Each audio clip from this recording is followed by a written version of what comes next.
हिंदुस्तान से एक फकीर कोई 1500 वर्ष पहले चीन गया। वहाँ एक बहुत बड़ा बादशाह उससे मिलने आया और उस बादशाह ने कहा, मैंने सुना है कि तुम किसी का भी मन शांत कर देते हो। उस फकीर ने कहा, बिल्कुल, यही हमारा धंधा है, लोगों का मन शांत कर देना। तुम्हें मन शांत करवाना है? वह बादशाह बहुत हैरान हुआ। वह बहुत फकीरों से मिला था, वे शांति की बातें समझाते थे, कहते थे ऐसा करो वैसा करो तो शांत हो जाओगे। यह अजीब आदमी है, यह मन को शांत करने की बात करता है। फिर फकीर ने कहा, अगर करवाना है तो सुबह सुबह 4 बजे आ जाओ, जरा जल्दी आना, कोई दूसरे लोग ना आ जाए। तो मैं तुम्हारा पहले ही मन शांत कर दूंगा। तो राजा संदिग्ध हुआ मन में कि ऐसी कोई आसान बात है क्या कि किसी का मन शांत कर दिए देगा? क्या कोई मशीन है कि कोई उसे ठीक कर दे? लेकिन फिर भी उसने सोचा, एक मौका तो देना चाहिए इस फकीर को। दिखता तो पागल है, क्योंकि इसके बात में कोई समझ तो मालूम होती नहीं। अब तक किसी ने यह कहा ही नहीं। वह सीढ़ियां उतरने लगा उस मंदिर के जिसमें फकीर ठहरा था। बीच में फकीर ने चिल्लाकर कहा, सुनो, कल आओ तो ख्याल से अपने अशांत मन को शांत साथ में ले आना, नहीं तो हम शांत क्या करेंगे? राजा और हैरान हुआ। जब मैं आऊंगा तो मन तो मेरे साथ ही होगा, यह कहने की क्या जरूरत थी? यह आदमी पागल मालूम होता है। दूसरे दिन 4 बजे क्या 3 बजे ही राजा पहुंच गया। कौन नहीं अपने अशांत मन को शांत करवाना चाहेगा? आप भी होते तो आप भी पहुंच गए होते। और वो बात मुफ्त में हो रहा था। कुछ काम भी वह करवा नहीं रहा था, वह कुछ धन भी नहीं ले रहा था, कुछ मांग नहीं रहा था, कुछ छीन नहीं रहा था। राजा पहुंचा। उस फकीर ने पूछा कि ले आए अपने मन को? उस राजा ने कहा, यह भी क्या हैरानी की बात करते हैं आप, मैं आया तो मन भी आ गया। उसने कहा, फकीर ने कहा, इतना आसान मामला नहीं है। तुम यहाँ आ गए तो तुम्हारा मन भी आ गया हो, यह जरूरी नहीं है। आदमी कहीं होता है, मन उसका कहीं और होता है। आप भी यहाँ बैठे, कोई जरूरी थोड़ी है कि आपका मन भी यहीं बैठा हो। आप यहाँ हो, मन कहीं और हो।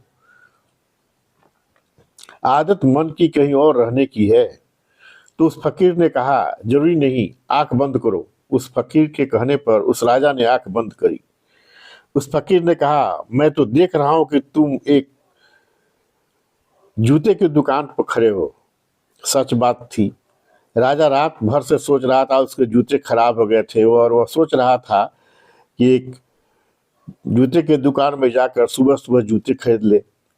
तो आ तो गया था वो फकीर के यहाँ। मन की शांति उतनी मूल्यवान भी कहा है, जूते खरीदना बहुत बड़ी बात है। तो आ तो गया मन शांत करवाने, लेकिन सोच रहा था जूते खरीदने की बात। उस फकीर ने कहा कि मैं तो देखता हूँ तुम जूते खरीद रहे हो एक दुकान पर। अभी दुकान भी खुली नहीं है और तुम पहुंच गए हो।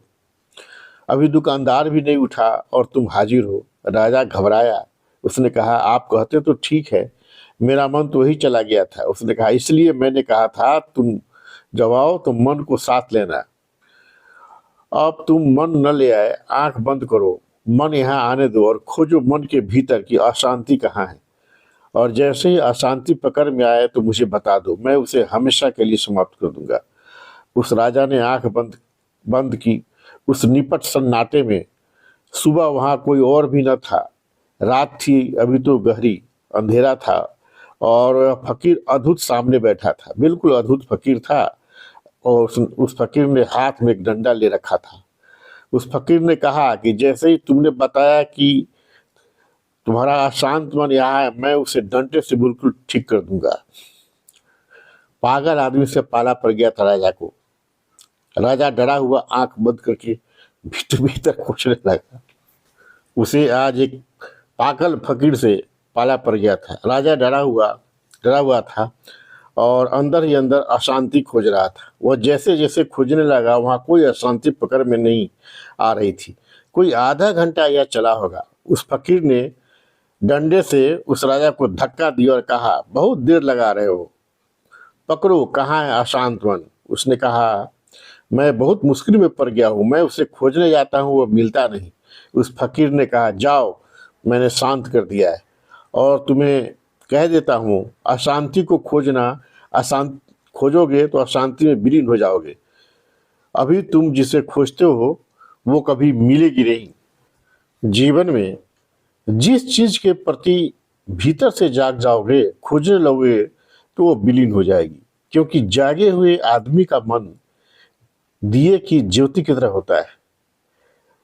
आपके घर में अंधेरा अंधेरा हो और आप दिया लेकर खोजे कि अंधेरा कहाँ है, तो आप दिया लेकर जिस जिस किनारे में भी जाएंगे वहाँ अंधेरा नहीं मिलेगा, वहाँ तो प्रकाश फैल जाएगा। जीवन भी बिल्कुल इसी तरह है।